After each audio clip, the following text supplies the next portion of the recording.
Wow. Thanks, Amy. Thank you. What stood out for me in that song was Take a Stand.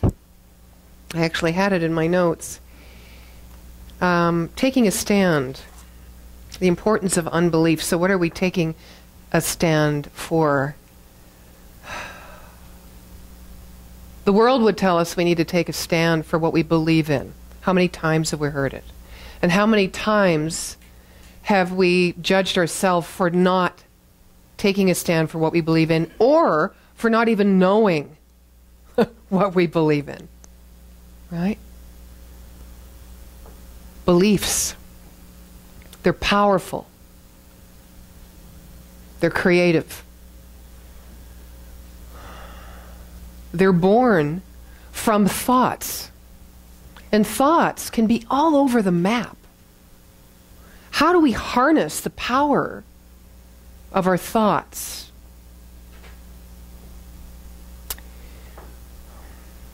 We're in a teaching that is generally called New Thought, which is really ancient wisdom. And I believe that New Thought is the doorway, and the things we learn in New Thought, that we are in a spiritual universe, and that we are one with this, and that we can use, as we become familiar and understand the spiritual laws that work in the unseen realm in our lives, we can have a different experience. We can create new conditions in our life. But I think that's the doorway only to what I like to call, for lack of a better term, no thought. What are we taking a stand for? Do we have to know what we believe in order to change our lives? Or do we have to have faith in an intelligence or a God that lives in us and operates through us by means of our cooperation with it in order to have a fuller experience and expression of who we are and what life can be? So, is our limitation in what we believe? Yes. Is our limitation found in the fact that we believe anything? Ultimately, yes, because we keep changing. Ernest Holmes says the law of our being is what creates our reality. What creates the law of our being? Well, in metaphysics, we teach that a trained thought is more powerful than an untrained thought. And so we learn to discipline and focus our minds and collect and open to greater possibilities and have new thoughts about the truth or the absolute realm. We call that the life everlasting, that infinite creative possibility or intelligence. We learn to start thinking that way. Thomas Trord called it higher thought. We learn to start thinking from a place where all things are possible and all things exist, even if we don't experience them here and now or in our own life or in this physical realm, or we can't identify them anywhere. They still exist nevertheless. So the discipline is really a practice to start focusing on a greater possibility all the time. Within me, within those family members or work buddies or global expressions that are happening, to constantly see through the condition or the circumstance to the reality that lives behind it, in which all things are made new. And they don't just happen in our experience. We make them happen by directing our thought. So let me tell you a little bit about what Thomas Troward talks about in Higher Thought. First of all, he has this idea that higher thought is just the knowing and the affirming all the time that oneness exists. that the Creator and creation are the same thing. That's really what that means. That the Creator, or this intelligence or God, that which is back of all things seen, is whole, perfect, and complete, everywhere present all the time, and everywhere available in its creation. So if it's in its creation, and it is the source within its creation, the life-giving source within its creation, then it must be that the creation and the Creator are one. So higher thought is always moving from that absolute realm. So even if in our physical reality, in this third dimension, we are having X, Y, Z experience, which doesn't feel good, it's about knowing that the truth exists so we don't need to leave what doesn't feel good. We just need to change our thought about it. And I'll go one better. We need to be in no thought about it. We need to just experience it. Because as soon as we grab onto a thought, we limit the potentiality of the experience. And what we're trying to do is experience life, experience ourselves as the highest possible, best, fullest, creative, funnest, go play, experience in life that we can have. Bless you. Because we know it's there for us. We know it's there for us if we but choose it. But of course, all these ideas are in the way. I was having, yesterday, I was in Cinnamon Spoon in Bragg Creek getting my latte, and Maureen was getting a chai, and I ordered a small. Now, I've been there a million times, and every time I order a small, they give me a large. But it was a new girl, so I thought, I'll just come with authority and tell her what I need, small. And she gave me a large, and I went, well, that's interesting. I asked for a small. She said, oh, we don't do small lattes. Okay, well, I knew that, but I just really didn't want to drink all that milk. Now, Maureen, on the other hand, ordered a small, and she got a small. So here's the interesting part for me.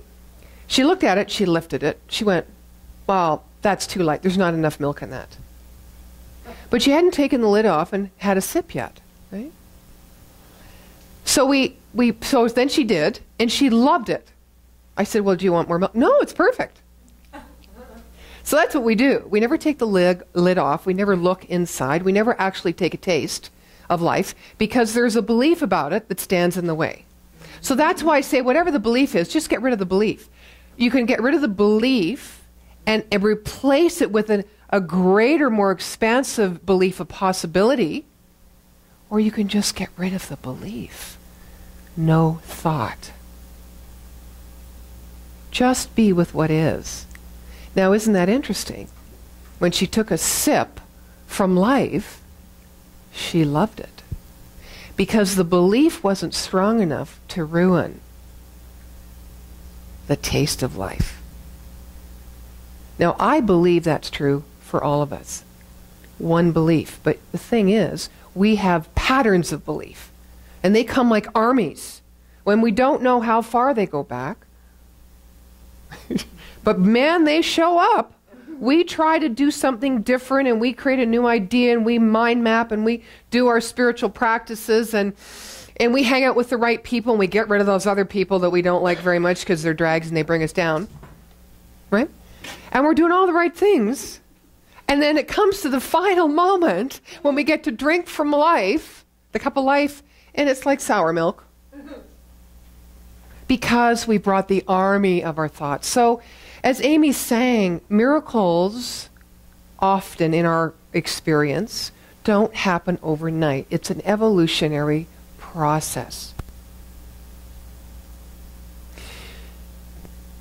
God's like that. God is constantly giving all of itself. Giving all of itself away because it's infinite. It doesn't fear its smallness, that if it gives this away, it's going to be empty or without that. It doesn't need security or a sense of itself because it knows itself as all. Emma Curtis Hopkins, who was one of the teachers in metaphysics, known as the teacher's teacher, said, we are God, we know God, we feel God, we sense God, we are it itself. Dr. Ernest Holmes, who created the science mind, would say we are the thing itself. We can't be separated from what we are. So really a spiritual journey is just discovering the fullness of who we are. When we say we're spiritual beings having a human experience, when I hear that coming from a place of disbelief about the truth of who I am, I hear those two things as separate. So I like to say, if I say I'm human, it means I am spirit. If I say I am spirit, it means I am human. There is no separation. But we have, in the context of our own mind, we have categorized our humanness as weak, limited, less capacity, whatever we do with that. And then we have this big idea that's sometimes so big we can't even reach it. We can't even touch into it. We can't even taste it, but it's there. It's there in our dreams, in our imaginings, in our prayers. If only. So we need to drink right now from the if only of our mind, and even then let that go into no thought, into saying yes to what is, into saying thank you, not necessarily God, it's an outside idea, but just thank you. Thank you. Touch your heart when you say thank you, because it's you that is creating your experience. By virtue of what you are choosing to see and taste and touch and realize and experience, rather than what you are choosing to perceive based on the way it's always been. You know, when I was a kid, I never was a good skier. Actually, I only tried once water skiing. I didn't have strength in my legs, which was interesting because I used to dance. Maybe that's why I quit dancing. Who knows? But anyway, I remember sitting on the dock. I don't know if any of you have had this experience. I hope so. And I'm sitting on the dock and I'm ready and I'm really scared. I don't know. I was about 12 years old. And the boat went, and you know that jerk? Well, I didn't do this, right? I did that. And I nosed it all the way, took the skis off, said, I'm done, never did it again. But what I did notice, even in that moment of my complete embarrassment, was that that boat carried on with my skis, going along. And there was a wake. There was all this froth, all this busyness, this business. But I noticed that the boat was ahead of the wake. It was forward moving. It was forward. It was going. It was driving, right? And the wake is what was left behind. It was simply what was left behind. I didn't even make it in the wake, but I was left behind too. Now we can stay with the thoughts of the experiences we have left behind. Or we can embrace them so as not to divide ourselves and just keep looking ahead. Looking ahead does not mean being in the future. Looking ahead means seeing life from that high watch, as Dr. Holmes talks about. The high watch, that higher thought. Knowing that we are not and never have been a victim to or powerless based on conditions in the world or in our immediate life or in our body. Not even are we victim to our own thoughts, unless we choose to think we are. We are absolutely free and liberated here and now. What are we going to do with that? So here comes the question. A lot of us don't know what we want to do with that. We have no idea what to look forward to. We have no idea even what the becoming of who we are might feel like. Because our mind, most of the time, is focused on what we don't like, we don't want, we want to change. What are we going to change into? If we are one with this infinite mind, with God, and God is everything, what are we changing into? There's nothing we need to change. There's only something we need to express and therefore experience. What would life be like if we suspended our belief? Some people say, we need to unlearn what we know. Well, knowledge is a wonderful compass on a good day. But it also can keep us stuck, can keep us in fear.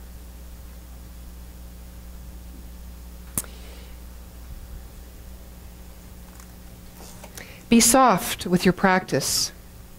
Think of the method as a fine silvery stream, not a raging waterfall. Follow the stream, have faith in its course. It will go its own way, meandering here, trickling there. It'll find the grooves, the cracks, the crevices. Just follow it and never let it out of your sight. It will take you. That was written by Shen Yang.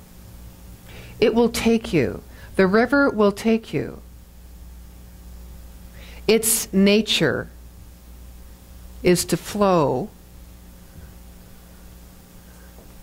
not to a dead end, to flow to its source. Have you ever heard this story about a priest who noticed one of his parishioners was missing for many, many weeks? So he said, well, I think I should go pay this gentleman a visit. And so he went one night, unannounced, knocked on the door. The door opened. The gentleman didn't say anything. He knew why the priest was there. So he beckoned him in, and he sat him in the chair, big nice leather armchair by the fireplace, and they both just sat, and they looked at the fire. Not a word was spoken. About 15 minutes later, the priest got up and he took the poker and he took one of the embers that was on the fire and he moved it in front of the fire. And he put the poker back and he sat. And the two of them watched the ember lose its heat, become cold, and die. Shortly thereafter, the priest got up and walked toward the door. And the man came behind him, opened the door, and said, "Thank you for the silent sermon. I will see you on Sunday." So now you could look at that story and you could make a number of things out of that. But when you think from the realm of higher thought, there really is only one meaning. You separate yourself out from that creative intelligence within you to create whatever it is you want to experience. And when you separate yourself out from the source that lives within you, from the God that you are, when you choose a lower thought, which is affirming that the power resides outside, that you can't, that you shouldn't, that you haven't, the if only, yeah, but conversation. When that happens, you're like the ember sitting on the outside that has lost its heat, that has lost its fiery potential for transformation. You could also look at it like when you step outside of a community or a family, or when you have judgments about people in the workplace or anybody, or life, or again, global circumstance.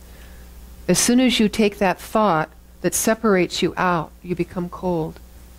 So when I heard Amy sing, "Take a stand," even our thoughts say, when we take a stand for something, it means we automatically go to we're against something else. If we choose this, we're not choosing that. But what if the this that we choose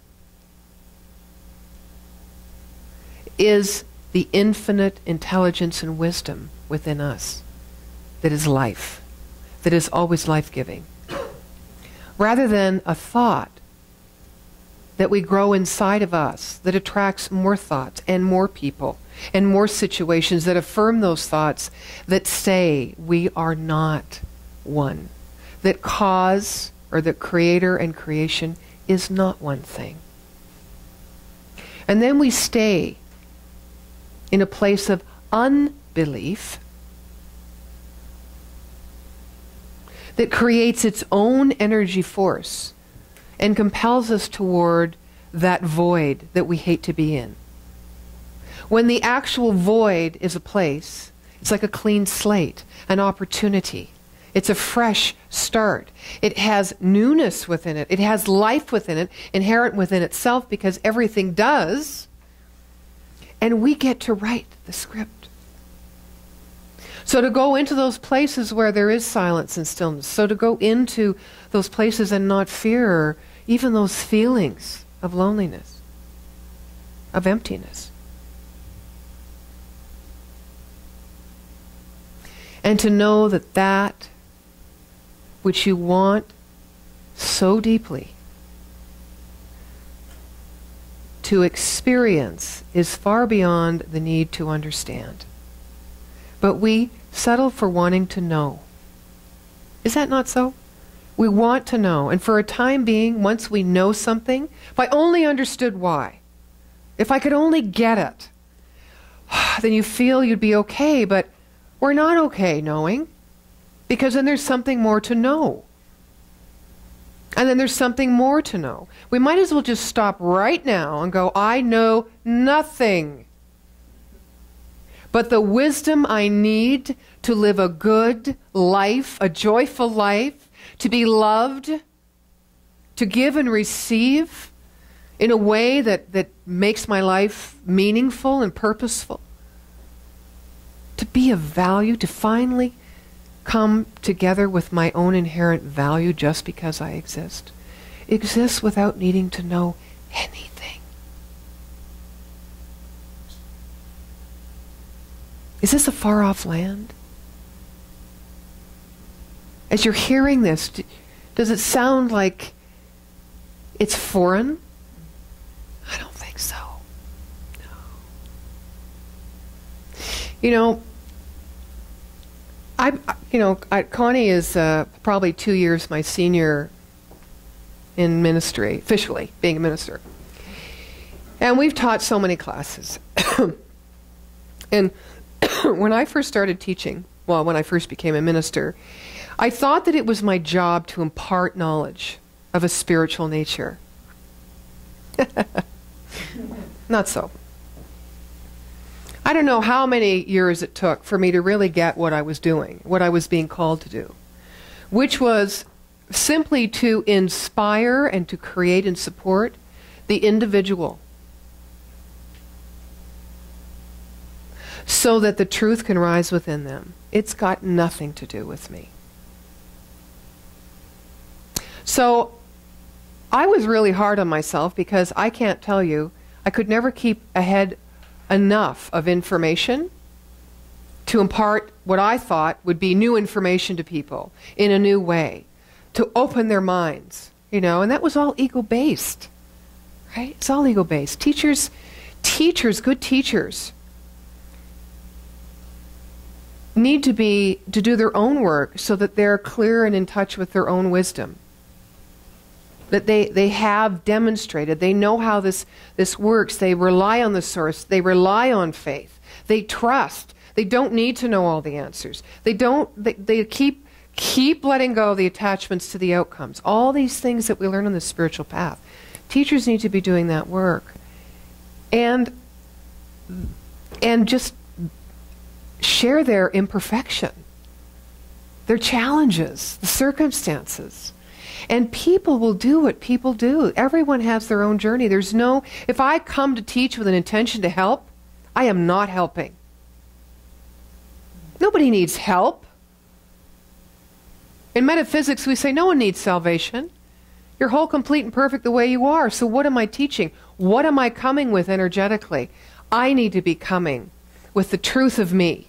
And when I do that, I don't need to prove or become or teach anything.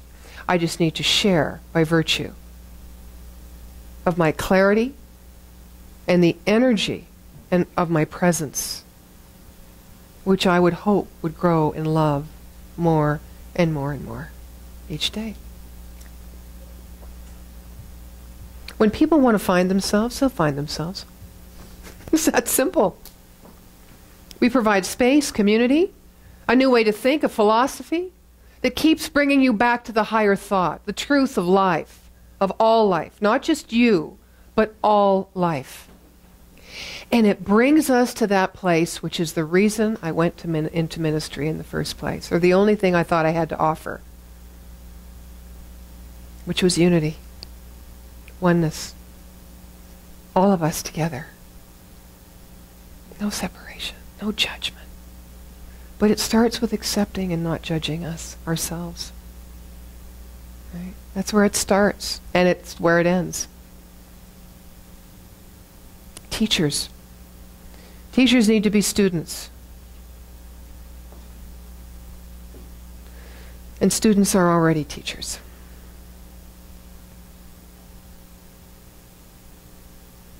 So when we follow the river and let it take us, when we follow that faith, as we build that faith within us, that everything we need in life is already here present, we have to change nothing except the way we see ourselves in our relationship to the one.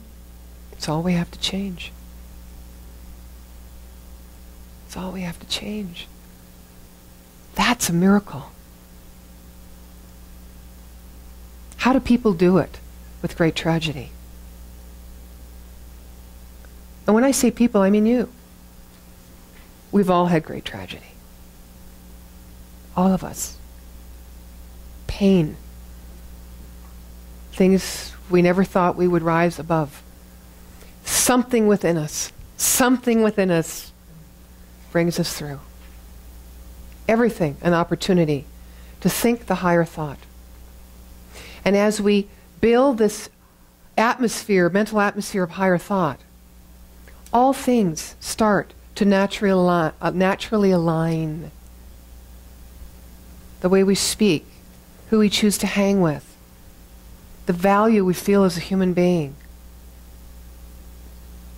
the clarity we get on our purpose, on our passion, the permission we give ourselves to play just because. It's all there.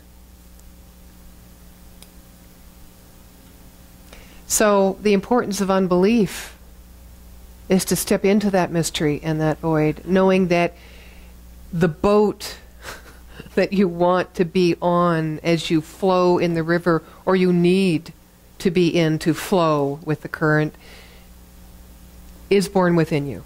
It's already been given to you. So just enjoy the ride a little more. Okay? Just enjoy the ride a little more. We can replace beliefs that don't work for us with beliefs that we believe will work for us. That's part of the journey. Beliefs are important. We need to stand for something in our life. Let's stand for ourselves and who we truly are. And play with giving away the rest. Give it away. And be where life truly is. Take the sip of the chai latte and go. It's good. It's good. And very good. As are we. And so it is. Thank you. So it is.